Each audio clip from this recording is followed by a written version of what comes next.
Hello students, welcome to science institute. कल हमने start की थी बल गति की ज्ञात करने की विधियां, जिसमें से दो मेथड हो चुके थे हमारे, चालकता मापी विधि और अवशोषण मापी विधि। आज हम बात करेंगे पॉलिमेट्रिक मेथड पर या ध्रुवण मापी विधि पर। इसमें भी आपको एक केमिकल रिएक्शन गिवन होगी और बोलेगा कि भाई इसका के फाइंड आउट करो। तो पहले हम एक केमिकल रिएक्शन मानेंगे। माना कि हमने क्या ले लिया, C12H22O11 ले लिया। मतलब क्या ले लिया हमने, शुगर ले ली, शर्करा ले ली। इस शर्करा का हमने करवा दिया जल अपघटन। अब आप जानते हो जब भी शर्करा का जल अपघटन होता है, दो चीजों का फॉर्मेशन होता है। क्या क्या? एक तो ग्लूकोज और बगल में क्या बनती है भाई, फ्रक्टोज बनती है। एक तो ग्लूकोज बनेगा, साथ में एक फ्रक्टोज बनेगा। ये केमिकल रिएक्शन गिवन की गई। इसमें आपको पता है जो वाटर होता है वो प्रेजेंट होता है आधिक्य में। आधिक्य का मीनिंग यहाँ पर क्या हो जाएगा, एक्सेस में प्रेजेंट होता है। और जो भी क्वांटिटी एक्सेस में होती है उस पर रिएक्शन का रेट डिपेंड नहीं करता, निर्भर नहीं करता। तो केवल यहाँ से जो रेट होगा वो सिर्फ इस शर्करा की सांद्रता पर निर्भर करता है। इसी पर डिपेंड करने के कारण ये रिएक्शन होती है फर्स्ट ऑर्डर रिएक्शन या प्रथम कोटि की अभिक्रिया। प्रथम कोटि की अभिक्रिया है तो इसका जो K1 होगा वो कुछ इतना होगा, 2.303 T log A/A-X। बोलो हमने इतना ही पढ़ा था क्या जब हमने फर्स्ट ऑर्डर की रिएक्शन की थी? बिल्कुल हमने इतना ही पढ़ा था। वापस से ना तो A दिया गया है और ना ही A-X दिया गया है, और बोला गया है कि आप K1 फाइंड आउट करो। तो K1 फाइंड आउट करने का हमें अलग तरीका निकालना पड़ेगा। पहले देखते हैं इस रिएक्शन में हो क्या रहा है। ये मैंने माना T बराबर 0। आपको पता है T बराबर 0 पर रिएक्टेंट की जो इनिशियल कंसंट्रेशन होती है वो हमेशा A मानते हैं। ये तो आधिक्य में तो कोई चेंज ही नहीं होगा, तो माने या ना माने कोई फर्क नहीं पड़ेगा। और T बराबर 0 का मीनिंग होता है कि अभी तक हमने रिएक्शन को स्टार्ट नहीं किया है। अब कुछ समय बाद की बात करते हैं। सपोज करो x मोल चले गए प्रोडक्ट के अंदर, तो इधर से कम हो जाएंगे x और बचेगा कितना, A-X। बोलो इतना ही होगा। अब इसका हमें K1 फाइंड आउट करना है। अब देखो ये रिएक्शन आपको ध्यान हो तो पहले भी आई थी। कहाँ आई थी? जब हमने प्रथम कोटि अभिक्रिया के उदाहरण पढ़े थे, उसके एग्जाम्पल पढ़े थे, तो वहां भी हमने इस रिएक्शन को किया है। आपको पता है इस रिएक्शन में जो ग्लूकोज होता है वो ऑप्टिकल एक्टिव नेचर का होता है, प्रकाशिक सक्रिय प्रकृति का होता है। अब उसका मीनिंग क्या है प्रकाशिक सक्रिय होने का, कि अगर मैं ग्लूकोज में से पीपीएल को पास करूं, समतल ध्रुवित प्रकाश को पास करूं, तो वह उसके तल को रोटेट कर देगा, घूर्णित कर देगा। मतलब अगर पहले प्लेन ऐसा नजर आएगा तो इससे गुजरने के बाद, पास होने के बाद आपको वो ऐसा नजर आएगा। पहले की डायरेक्शन ए थी, बाद की डायरेक्शन ऐसी हो गई। तो कितने डिग्री से रोटेशन करवा देगा, थीटा डिग्री से।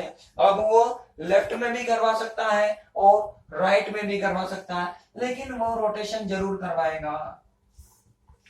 आई बात समझ में? अब ये रोटेशन करवाएगा तो हमें कोई थीटा मिलेगा, उस थीटा को हमें कैलकुलेट करना है। इस थीटा को कहा जाता है घूर्णन कोण या एंगल ऑफ रोटेशन। मतलब हमें इस रिएक्शन में angle of rotation find out करना है, और एंगल ऑफ रोटेशन की सहायता से, थीटा की सहायता से हम फाइंड आउट करेंगे K1। कैसे करेंगे? वापस से थीटा का रिलेशन निकालेंगे A के साथ और A-X के साथ। अब ये थीटा कैलकुलेट कैसे करते हैं भाई? इसके लिए यूज में लिया जाता है पोलेरीमीटर। पोलेरीमीटर का उपयोग किया जाता है, इस वजह से नाम क्या बना भाई, पोलेरीमेट्रिक मेथड या पोलेरीमेट्रिक मेथड। उसी के आधार पर इसका नाम रखा गया है पोलेरीमेट्रिक मेथड। अब पोलेरीमीटर के अंदर की जो व्यवस्था होती है, अरेंजमेंट होता है, वो किस प्रकार का होता है मैं आपको थोड़ा सा एक्सप्लेन कर देता हूं। देखो पोलेरीमीटर में एक लगा होता है सोर्स, मतलब बाहर की तरफ लगा होता है, एक सोर्स लगा होता है भाई। सोर्स का मतलब क्या हो गया, ये स्रोत लगा होगा जिससे प्रकाश का उत्सर्जन होगा। यहां से प्रकाश उत्सर्जित होगा, एमिट होगा। अब देखो कोई भी प्रकाश किसी भी स्रोत से बाहर निकलता है तो आपको पता है उसमें सभी दिशाओं के कंपन विद्यमान होते हैं। हर डायरेक्शन के वाइब्रेशन होंगे, लेफ्ट राइट ऊपर नीचे सब दिशा के।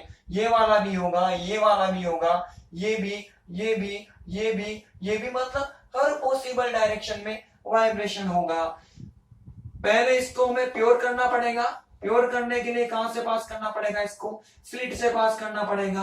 अब इस स्लिट की क्वालिटी होती है कि यह सब डायरेक्शन को कंपन को रोक लेती है और केवल एक ही दिशा के कंपन को, किसी स्पेशल डायरेक्शन के कंपन को अपने अंदर से जाने देती है। माना कि इसने कौन से कंपन को पास होने दिया? वर्टिकल डायरेक्शन में जो कंपन थे उन कंपन को इसने अपने अंदर से पास होने दिया भाई। ठीक, वर्टिकल में जो हमें वाइब्रेशन मिले थे, ये वाला वाइब्रेशन, इसको इसने अपने अंदर से पास होने दिया। इसको हमने पास किया सॉल्यूशन से। ये एक ट्यूब है, इस ट्यूब में हमने सॉल्यूशन को फिल किया हुआ है। कौन सा सॉल्यूशन है भाई? इसके अंदर हमने शर्करा को मिला दिया और H2O को मिला दिया। शर्करा और H2O को मिला दिया। अब जैसे जैसे दोनों रिएक्शन करेंगे हमें ग्लूकोज भी मिलेगा और फ्रक्टोज भी मिलेगा, तो दोनों बनेंगे। तो मतलब सीधा सीधा मैं ये बोल सकता हूं कि यहाँ पर हमें ग्लूकोज की मात्रा मिलेगी। अब ग्लूकोज होता है ऑप्टिकल एक्टिव, प्रकाशिक सक्रिय, तो वो इस पीपीएल को गुणित कर देगा, इसका रोटेशन करवा देगा। अभी इसका एंगल ऐसा है तो वो क्या करेगा? पहले एंगल हमें ऐसा था, ऐसा नजर आया था, अब वो इसको इस डायरेक्शन में ले जाएगा। कितना डिग्री ले गया? Theta degree. अगर इस डायरेक्शन में नहीं लेकर गया, हो सकता है इस डायरेक्शन में वो थीटा डिग्री से रोटेशन कर दे, मतलब लेफ्ट में भी रोटेशन कर सकता है और राइट में भी कर सकता है। यहां से हमें थीटा कैलकुलेट करना है। कब कब करना है भाई? वापस से जैसे इसमें आप शर्करा को और H2O को मिक्स करोगे, मिक्स करने के तुरंत बाद आफ्टर T0, मतलब जैसे ही मिक्स कर दो फटाफट से आपको T बराबर 0 पर इसका थीटा कैलकुलेट करना है। अब T बराबर 0 पर थीटा निकाला तो माना कि वो कितना हो? थीटा 0। फिर रिएक्शन को होने दो, T टाइम के बाद वापस कैलकुलेट करोगे, उसको हमने बोल दिया थीटा T। थीटा T बराबर अनंत का मतलब है कि जब रिएक्शन संपन्न हो जाए, आपको रिएक्शन में कोई चेंज नजर ना आए, तो फिर से इसका थीटा कैलकुलेट करो और उसको हमने बोल दिया थीटा इनफिनिटी। आई बात समझ में? अब इनका रिलेशन निकालते हैं इन कंसंट्रेशंस के साथ में। तो देखो भाई, T बराबर 0 की बात करता हूं तो हमें ग्लूकोज की सांद्रता 0 मिलेगी। अब आपको पता है जो थीटा होगा, उस थीटा में जो मेजर पार्ट है, मेजर कंट्रीब्यूशन है, वो सिर्फ ग्लूकोज का होता है। इन सब का मिनिमम कंट्रीब्यूशन होता है या नेग्लिजिबल कंट्रीब्यूशन होता है। नगण्य मान से ये योगदान करते हैं। तो इन तीनों की सांद्रताओं को मैंने मान लिया आई का मतलब इम्प्योरिटी, इम्प्योरिटी का मतलब अशुद्धि। इन सब की सांद्रता कितनी हो? आई होगी। नेग्लिजिबल कंट्रीब्यूशन होगा तो सबको मैंने एक साथ आई बोल दिया। जो मैक्सिमम कंट्रीब्यूशन था वो सिर्फ ग्लूकोज का था। तो T बराबर 0 पर ग्लूकोज की कंसेंट्रेशन 0, तो सिर्फ कौन नजर आएगा? हमें आई नजर आएगी। मतलब यहां से जो थीटा 0 होगा वो इस आई के समानुपाती होगा।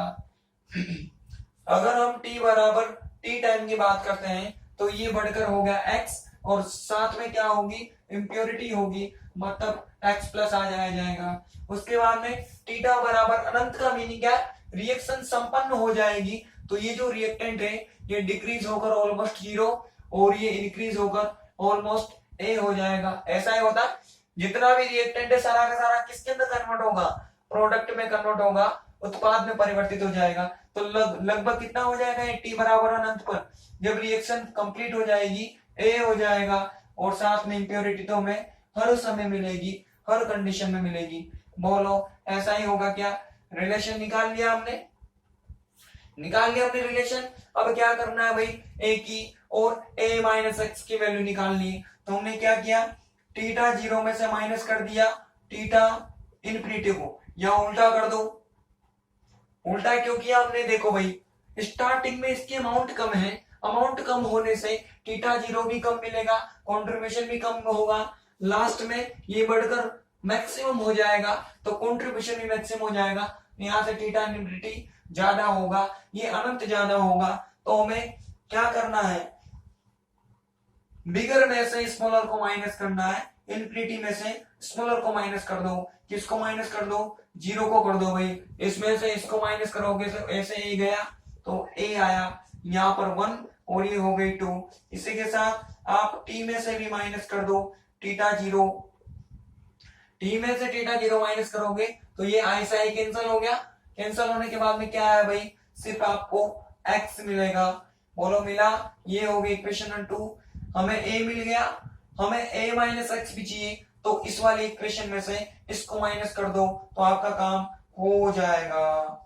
फ्रॉम इक्वेशन 2 एंड 3 देखो भाई क्या होगा, थीटा इन्फिनिटी माइनस थीटा 0, ये माइनस और ये theta t minus theta 0 directly proportional to a minus X. अब देखो थीटा 0 माइनस माइनस प्लस, तो दोनों आपस में कैंसिल हो जाएंगे। ओवरऑल हमें कितना मिला भाई? Theta infinity minus theta t directly proportional to a minus X. Equation number कितनी हो गई भाई? 4। अब देखो 2 से और 4 से वैल्यू पुट कर दो 1 के अंदर। फ्रॉम इक्वेशन 1, 2 एंड 4 समीकरण 1, 2, 4 से क्या हो जाएगा भाई? यहाँ पर ये हो जाएगा k1 is equal to 2.303 t, और ये लॉग a की वैल्यू कितनी है भाई? Theta infinity minus theta 0, theta infinity minus theta 0 हो गया, और a माइनस एक्स की वैल्यू कितनी है? Theta infinity minus theta t। इस फॉर्मूले से आपको थीटा पता होगा, t भी पता होगा, तो k1 की वैल्यू आप फाइंड आउट कर सकते हो भाई। अब हमें k1 पता लग गया तो हमने ज्ञात कर ली बल गति की या काइनेटिक्स। ठीक है भाई, लिखो इसके अंदर, लिखो इस विधि का उपयोग, इस विधि का उपयोग उन पदार्थों की स्थिति में किया जाता है जो प्रकाशिक सक्रिय होते हैं। इस विधि का उपयोग उन पदार्थों की स्थिति में किया जाता है जो प्रकाशिक सक्रिय होते हैं, जो प्रकाशिक सक्रिय होते हैं।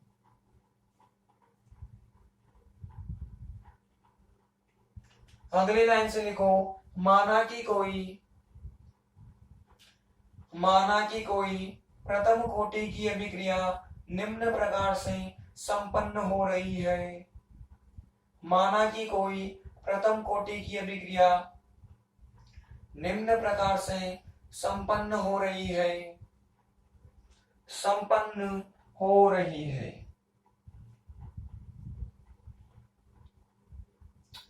ठीक, रिएक्शन लिख लो भाई। कहां तक करना है आपको? यहां तक करना है भाई, यहां तक। यस, आप लोग लिखिए, this method is used only when, this method is used only when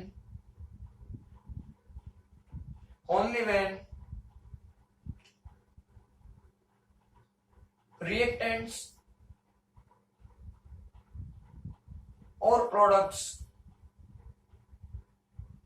reactants and products are optical active,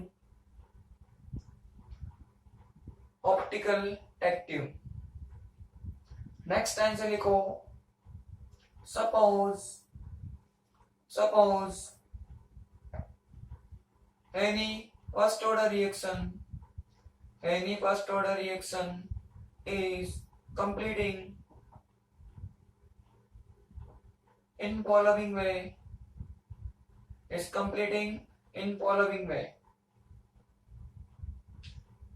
कर लो भाई आप लोग भी। कहां तक करना है? इक्वेशन नंबर 1 तक आप लोगों ने कर लिया होगा। 1 के नीचे लिखो भाई, उपरोक्त अभिक्रिया के लिए k1 का मान ज्ञात करने के लिए, उपरोक्त अभिक्रिया के लिए k1 का मान ज्ञात करने के लिए प्रकाशिक सक्रिय ग्लूकोज का घूर्णन कोण थीटा ज्ञात किया जाता है। घूर्णन कोण थीटा ज्ञात किया जाता है। इसे ज्ञात करने के लिए पोलरीमीटर का उपयोग किया जाता है। इसे ज्ञात करने के लिए पोलरीमीटर का उपयोग किया जाता है, जिसकी व्यवस्था निम्न प्रकार से प्रदर्शित की जा सकती है। जिसकी व्यवस्था निम्न प्रकार से प्रदर्शित की जा सकती है। लिख लो भाई, डायग्राम बनाओ सिर्फ। आप लोग लिखो इसके नीचे, to calculate value of K1, to calculate value of K1,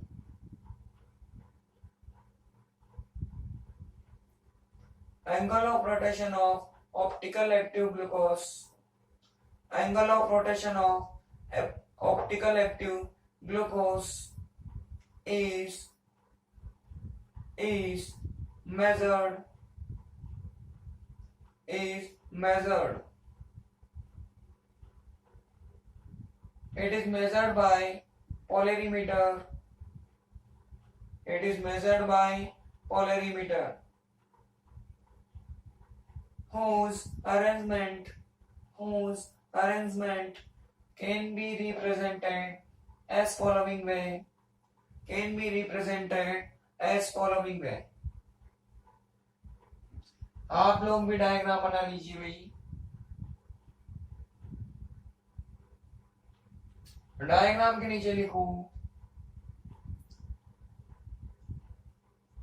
polarimeter की सहायता से, पोलरीमीटर की सहायता से अभिक्रिया के प्रारंभ में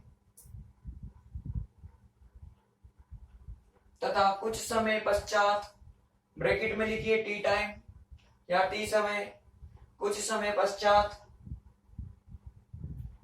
तथा अभिक्रिया के अंत में घूर्णन कोण थीटा ज्ञात किया जाता है। अभिक्रिया के अंत में घूर्णन कोण थीटा ज्ञात किया जाता है।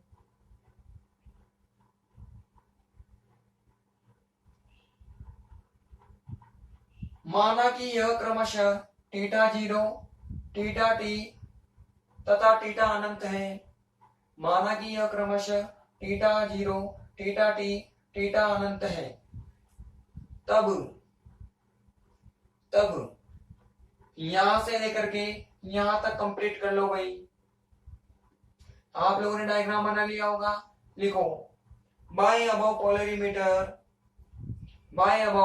Polarimeter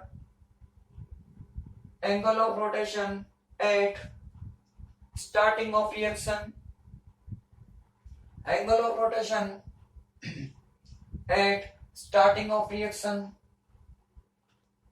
after t time and at the end of reaction,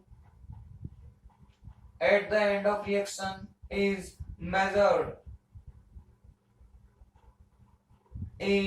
measured, suppose it is theta 0, theta t, theta infinity, theta 0, theta t, theta infinity respectively। then आप लोग भी इक्वेशन 2 से यहां तक कर लीजिए। यस, कंप्लीट कर लो। आप लोगों ने कर लिया होगा। उपरोक्त सूत्र की सहायता से घूर्णन कोण के आधार पर, उपरोक्त सूत्र की सहायता से घूर्णन कोण के आधार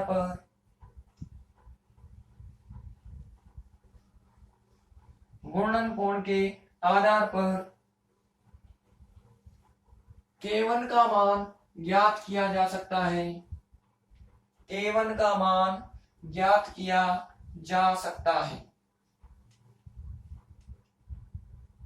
ठीक, आप लोग लिखो। आप लोगों ने कर लिया होगा यहां तक भाई। लिखो इसके नीचे, वीडियो को पॉज करके करना है सबको। लिखो, by above formula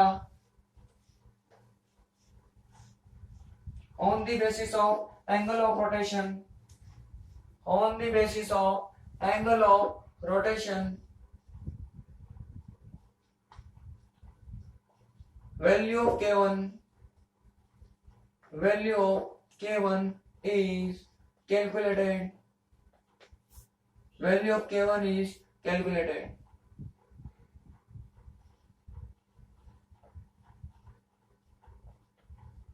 Value of K1 is calculated.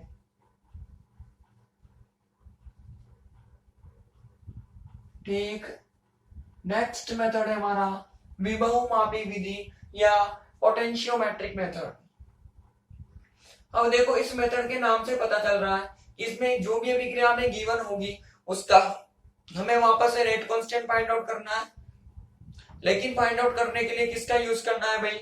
विभव का यूज करना है, पोटेंशियल का यूज करना है। पोटेंशियल का यूज करके रेट कांस्टेंट निकाला जाएगा। तो नाम क्या बना दिया गया? विभव मापी विधि या पोटेंशियोमेट्रिक मेथड।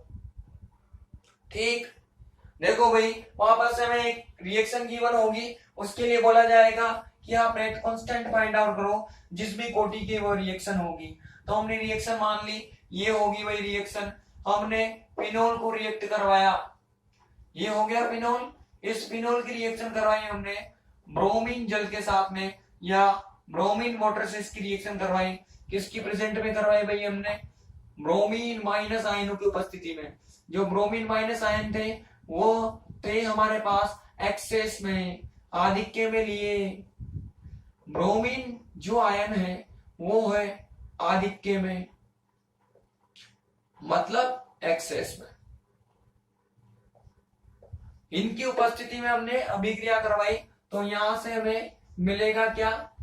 आपने 12th में पढ़ा है भाई, ये ब्रोमीन इसकी मेटा पर सॉरी ऑर्थो पर, पैरा पर और इस वाली ऑर्थो पर जाकर जुड़ जाएगी और हमें इस तरह का प्रोडक्ट मिलेगा, ट्राइब्रोमोफिनोल मिलेगा हमें। साथ में कौन बाहर निकल जाएगा? यहां से देखो, यहां पर भी एक H होगा, यहां पर भी H होगा और यहां पर भी H होगा। ये H और यहां से Br, 2 Br है ना, एक Br यहां पर आ गया, एक Br बचेगा, वो Br और ये H दोनों मिलकर बाहर निकल गई।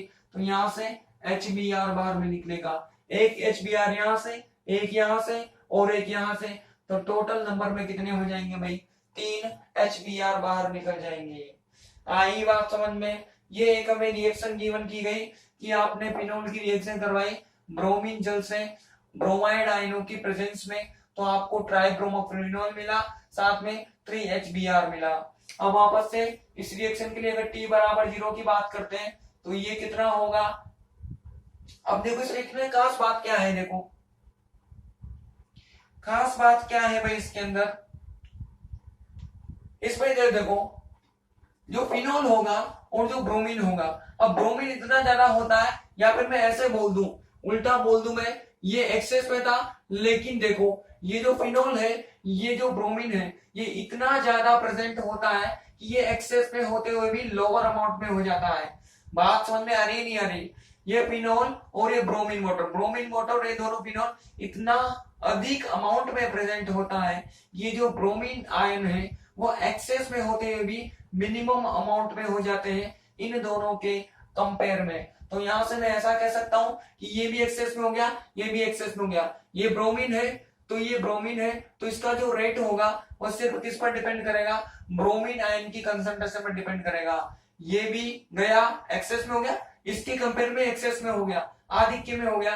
तो ये भी गया रिएक्शन से, ये भी गया रिएक्शन से, क्योंकि आप जानते हो जो एक्सेस में होता है उस पर रिएक्शन का रेट डिपेंड नहीं करता। तो ओवरऑल जो डिपेंडेंस निकल कर आएगी, इनको मैं ब्रैकेट में लिख दूं यहां पर, जो ओवरऑल डिपेंडेंस निकल कर आएगी और सिर्फ ब्रोमीन आयनों पर निकल कर आएगी। माना कि T बराबर 0 पर इनकी जो भी कंसंट्रेशन हमने ली होगी, ऊपर से जो भी डाला होगा हमने, वो हमने कितना कर दिया? A कर दिया। तो इधर की तरफ जो प्रोडक्ट बनेगा वो ऑलवेज कितना रहेगा? 0 रहेगा। T बराबर T टाइम की बात करते हैं तो आपको पता है X अमाउंट चली जाती है प्रोडक्ट के पास, तो इधर से X कम हो गया, X कम हो गया तो बचेगा कितना? A minus X। अब ये दोनों चीजें किसके लिए? ना तो इसके लिए ना इसके लिए, क्योंकि ये दोनों एक्सेस में थे। और ये मिनिमम अमाउंट में हो गया था इन दोनों के कंपेयर में। तो ये दोनों चीजें सिर्फ किसके लिए, ब्रोमीन आयनों के लिए। मतलब यहां से ऐसा कहा जा सकता है कि ये जो रिएक्शन है इसका रेट मुख्य रूप से बेसिकली केवल ब्रोमीन आयनों की कंसंट्रेशन पर ही डिपेंड करता है। अब हमें इसका फाइंड आउट करना है पोटेंशियल विभव। पहले देखते हैं रिएक्शन कौन सी कोटि की है, ये भी गया ये भी गया, केवल इसी पर ही डिपेंडेंस निकल कर आई, एक पर डिपेंड कर रहा है, तो रिएक्शन हो जाएगी फर्स्ट ऑर्डर रिएक्शन, मतलब प्रथम कोटि की विक्रिया। और इसका हमें K1 फाइंड आउट करना हो तो हमें लगाना पड़ेगा ये वाला फॉर्मूला। बोलो सही है, इस वाले फॉर्मूले से हम इसका K1 फाइंड आउट कर सकते हैं। अब देखो यहाँ से हमें ना तो A गिवन है ना A माइनस गिवन है, और बोला गया है कि K1 फाइंड आउट करो। वापस से हमें कोई दूसरा तरीका निकालना पड़ेगा, और वो दूसरा तरीका है पोटेंशियल को कैलकुलेट करके, विभव को ज्ञात करके। किसका विभव ज्ञात करना है, इस रिएक्शन का विभव ज्ञात करना है हमें। तो वापस क्या करना है, इन सब को मिलाना है। मिलाने की आफ्टर t बराबर 0 टाइम पर आपको पोटेंशियल कैलकुलेट करना है। सपोज करो इट इज कितना E0, पोटेंशियल को इसे रिप्रेजेंट कर दिया, और t बराबर 0 टाइम पर कैलकुलेट किया तो 0 हो जाएगा। t बराबर t टाइम पर करेंगे तो उसको हमने बोल दिया ET, t बराबर इनफिनिटी पर करेंगे तो उसको हमने बोल दिया इनफिनिटी। बोलो ऐसा ही करते आए क्या, हमने ऐसा ही किया सब में।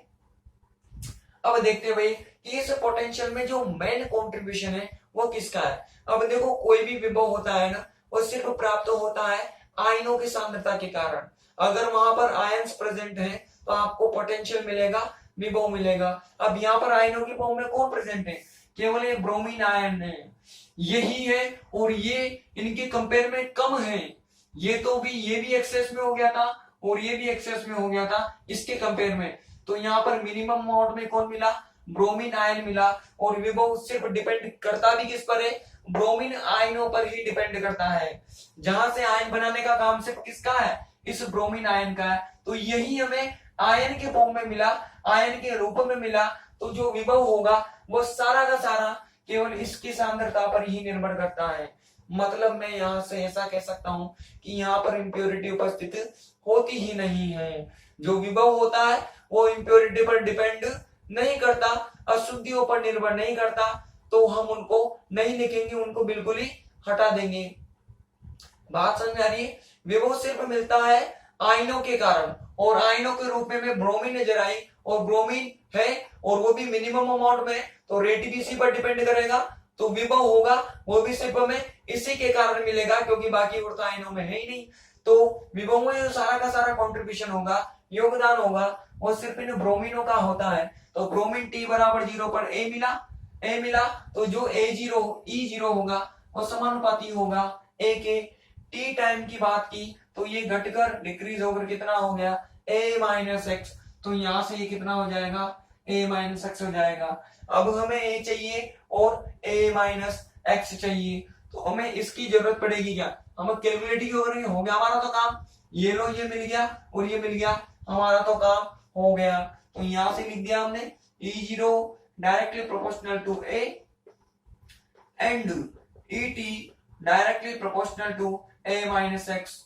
इन दोनों इक्वेशन से आप वैल्यू पुट कर दीजिए, किसके अंदर भाई, 1 के अंदर आप वैल्यू पुट कर दोगे तो आपको आंसर मिल जाएगा। आ गई बात समझने, कैसे करेंगे भाई। देखो ये था हमारा K1, ये 2.303, तो ऐसा कैसा आ गया। इधर की तरफ देखो हमें एक ही वैल्यू पुट करनी है, तो कितनी वैल्यू है E0, इसकी वैल्यू कितनी हो गई भाई ET। अब देखो पोटेंशियल तो हमने ही कैलकुलेट किया, किस टाइम पर कैलकुलेट किया वो भी पता होगा, तो यहां से हमें इजीली K1 की वैल्यू फाइंड आउट हो जाएगी। K1 आ गया तो समझो हमने बल गति की ज्ञात कर ली। आई बात समझ में। ये रिएक्शन थी, ये ज्यादा था इनके, ये ज्यादा था, लेकिन ये इतने ज्यादा थे उसके कारण से ये वापस मिनिमम अमाउंट में हो गया। इस वजह से रेट केवल इसी पर ही डिपेंड किया, और हमने सारा का सारा जो चेंज देगा वो सिर्फ इसकी कंसंट्रेशन में ही चेंज देगा। तो K1 हो गया, कैलकुलेट कर लिया, वैल्यू पुट कर दी, तो मैं फाइनली विभव के आधार पर यहां से K1 का आंसर प्राप्त हो जाएगा। आई बात समझ में। लिखो भाई, टॉपिक डालो पहले और लिखो इसके अंदर, माना कि कोई प्रथम कोटि की अभिक्रिया निम्न प्रकार से संपन्न हो रही है। माना कि कोई प्रथम कोटि की अभिक्रिया निम्न प्रकार से संपन्न हो रही है, निम्न प्रकार से संपन्न हो रही है। रिएक्शन लिख लो भाई, यहां तक सिर्फ ये नहीं लिखनी इक्वेशन नंबर 1, यहां तक लिखना है।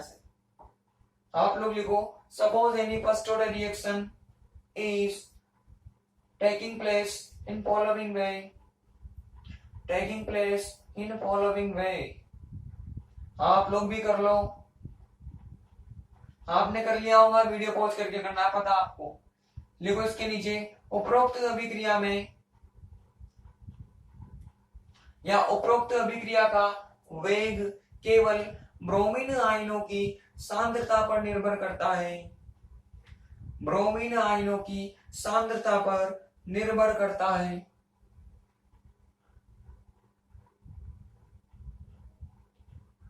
अतः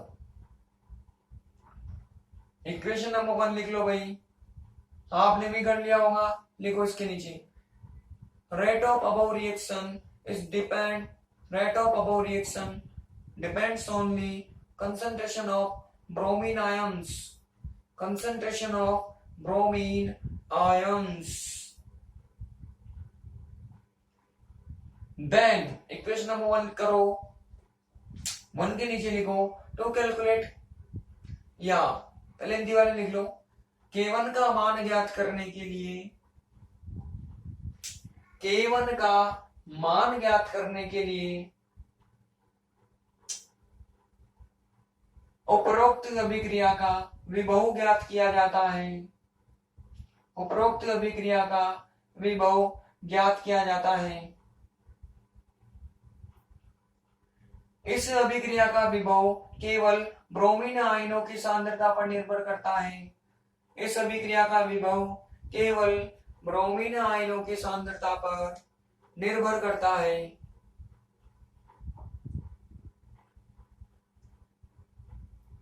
अभिक्रिया के प्रारंभ में तथा कुछ समय पश्चात विभव क्रमशः, अभिक्रिया के प्रारंभ में तथा कुछ समय पश्चात विभव क्रमशः E0, ET हो तो, E0, ET हो तो, यहां से लेकर के यहां तक कंप्लीट कर लो पूरा। आप लोग लिखो इक्वेशन के नीचे, to calculate value of K1, to calculate value of K1, potential of above reaction is potential of above reaction is determined, potential of above reaction is determined, potential of above reaction depends only, potential of above reaction depends only concentration of bromine ions, concentration of bromine ions, concentration of bromine ions।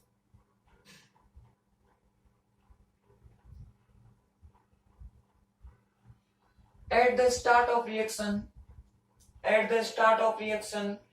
and after tea time, potential is E0 and ET, potential is E0 and ET। then कर लो complete नीचे तक, आप लोगों ने कर लिया होगा। उपरोक्त सूत्र से विभव के आधार पर K1 का मान ज्ञात किया जा सकता है, K1 का मान ज्ञात किया जा सकता है।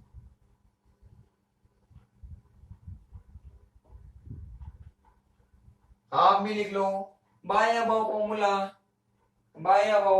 फॉर्मूला